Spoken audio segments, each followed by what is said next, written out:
only the most crucial issue that contributed to the failure of this nation. And the only way out is full implementation of the Constitution. Mr. Dida, let me remind you, we're talking about tribalism. What is your appreciation of the problem, and what do you intend to do to be different from the previous presidents of this country? Well, Kenyans, 90% of Kenyans are actually defeated by their own systems of life. And this issue of tribalism is a factor contributed by 5% of each community leaders who want to connect to the leading class. So if this issue of governance is sorted out and the Constitution is fully implemented and everybody has his right, nobody will rush to the other because every Kenyan will have his or her own right. So it is a problem currently biting because of the current economic and social situation in the country. If governance is corrected, then that is a forgotten story. It will go. Thank you very much, Mr. Dida. 2 minutes for Professor Kiapi. I just want to start at the outset by saying all Kenyans are born equal, irrespective of which part of the country. And I know that this country is enough for all of us. The reason why tribalism is a problem to us is because leaders have used it as a means of allocating resources and positions, and therefore marginalizing others, marginalizing other Kenyans. If our leaders, and if today we would promise and commit to ourselves that we will share national resources equitably, and that everybody is given a fair chance in life, then I don't have any reason to believe that Kenyans really hate each other that much, because we grew, we went to the same schools.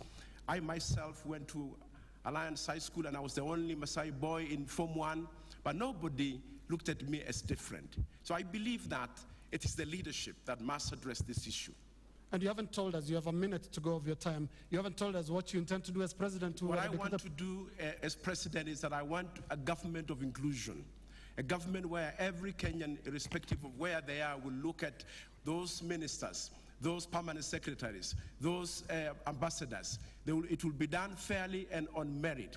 I want also a government that will share national resources fairly and equitably, and in a way that all Kenyans feel that this is their country, because it is their country. Thank you very much. Let's go to Honorable Kenyatta. Your appreciation of the problem of tribalism and how different you intend to be from the past 3 presidents. Thank you. Let me begin by saying that tribalism is a cancer that has afflicted this country for a very long time and has been a source of conflict, has been a source of death, has been a source of destruction of property. And this we saw the worst of in the post-election violence of 2007. I personally believe that this problem is largely associated as a result of the battle for resources.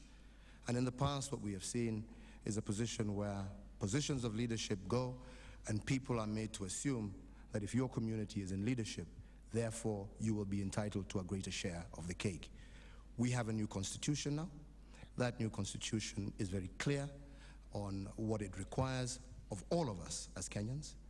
My job as president is to ensure that that constitution is implemented, but furthermore, to ensure that through devolution, something that I have tried practically when I was in the Ministry of Finance, we ensure that resources are distributed accordingly to every part of this country, and ensure that the government that we form is an inclusive government that will ensure that every single Kenyan feels part and parcel of that government. Just 45 seconds of your time are still on, and I would like to hear from you where the link is between a new constitution and the eradication of tribalism.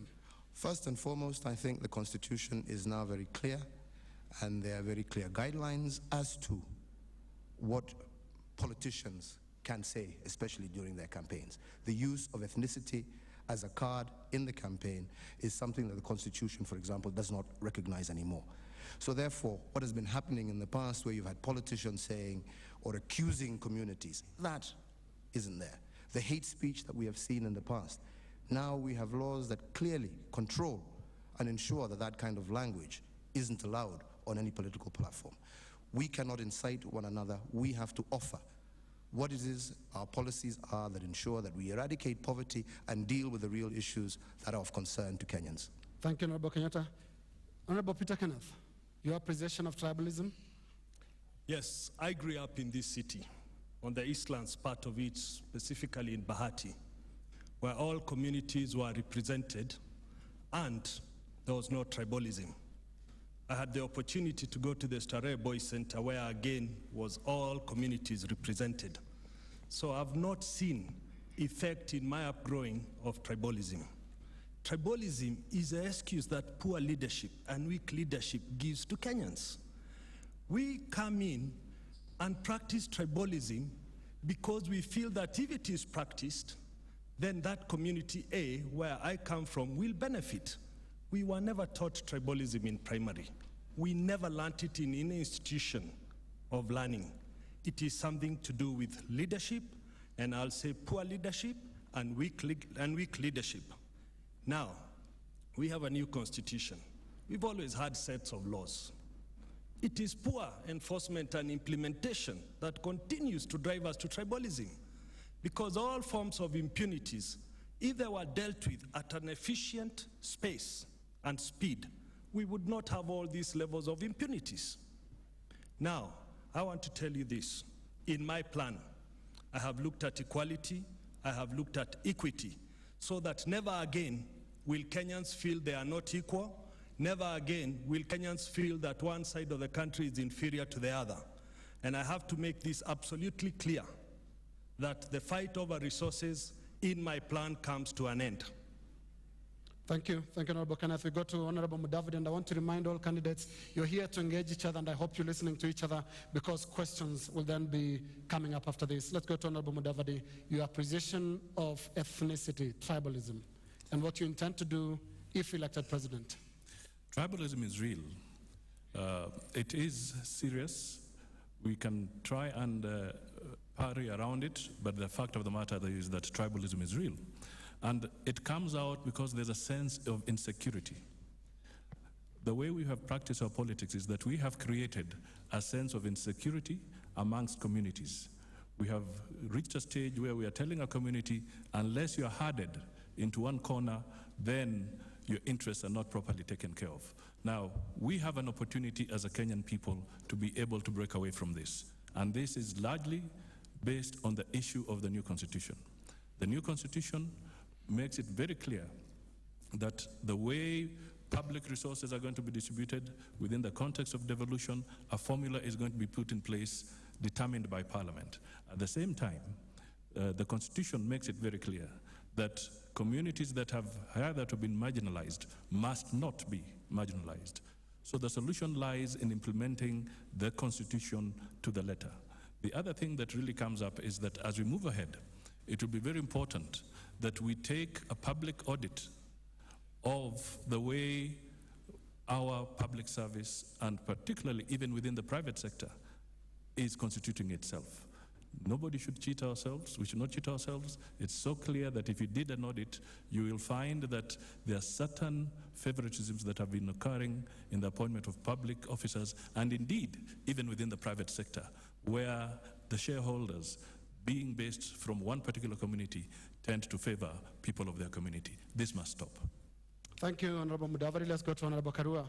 Your appreciation of the problem of ethnicity and what you would intend to do if elected president. Tribalism is a social and economic issue, more about perceptions and also about how resources are distributed. In every ethnic community, we have a section of the poor. In some areas, more than in others. But there is no single ethnic community that does not have poor and desperate people. So it is the perception that because you're from community X, you have no problem, others are the ones having a problem. I think it's perpetuated more by leadership. We have to own up as leaders, take responsibility, and lead people out of this. How I will deal with it as president, one is to ensure that we equalize all the areas in terms of development, or bring them to as near as possible. And that is not just through the devolved funds, is by deliberately giving more funds to areas that have been hitherto marginalized. When our development across the country, across the 47 counties, is as nearly as equal as possible, nobody will listen to leadership talking about tribalism. But now the desperation leads people to believe that a person from your ethnic group will do better. Secondly, it will be through public education. Nobody gets their food every day from their tribe. It's from their sweat of their brow. And when a citizen is sleeping hungry, their tribe or the leader from their tribe is not with them, it's that person and their God.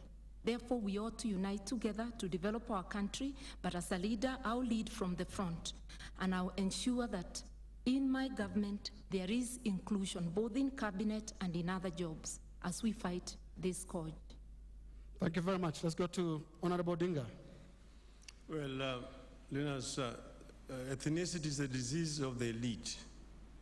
The elite who are in competition for the resources in the country resort to ethnicity as an ideology. When Kenyans were fighting for independence, they were so united. The movement for independence was very united. Ethnicity reared its ugly head immediately after independence when the nationalist movement split. The elites started to coerce leadership for allocation of resources. Down the road next door in Tanzania, Mwalimu Nyerere introduced a very unifying ideology that united the people of Tanzania.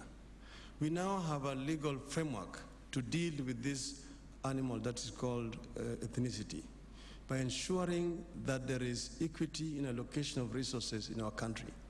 If we faithfully implement this new constitution, then we'll be able to realize the Kenyan dream of our founding fathers. That is Kenya for all, not for just a few elites, by ensuring that all parts of the country get equity in terms of allocation of resources, that we promote education for all our children, that every Kenyan has access to Medicare, that all the social amenities are available to everybody, but most importantly, that people are united at the national level.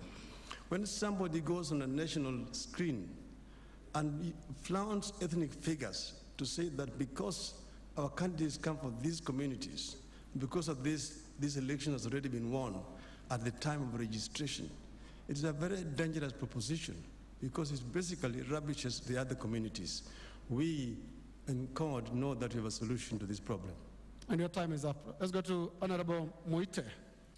I would begin by saying we need to accept we are 42 different ethnic communities in Kenya, speaking different mother tongues. And there is absolutely nothing wrong with that, because all these 42 communities are human beings with the same aspirations, same needs, and what have you. It is negative ethnicity that is a problem.